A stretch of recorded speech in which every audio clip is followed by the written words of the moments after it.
I see this sentiment all the time. It's the year 2025 and people still don't like using airbrushes, which I totally understand. It's not accessible to everyone, but you can get just as good effects right at home using the very simple rattle can. Obviously, we all know the very basic one, prime a miniature black and then zenithal prime it with a white to get this black to white gradient to show us all the shadows and show us all the highlights. But did you know you can do the same using colored primers as well? One of my own that I use a lot for my own army is by using a dark brown as the base coat and then zenithal priming it with a brighter red.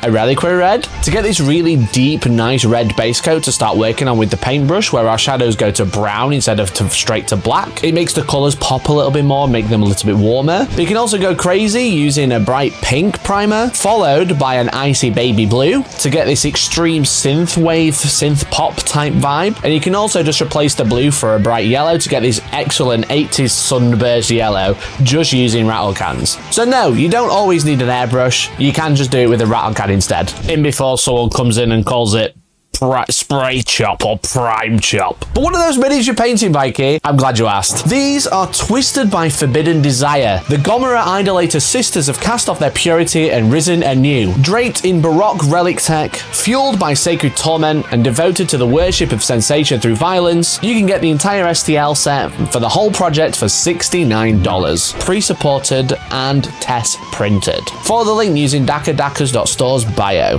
And thank you to dakadaka.store for sponsoring today's video.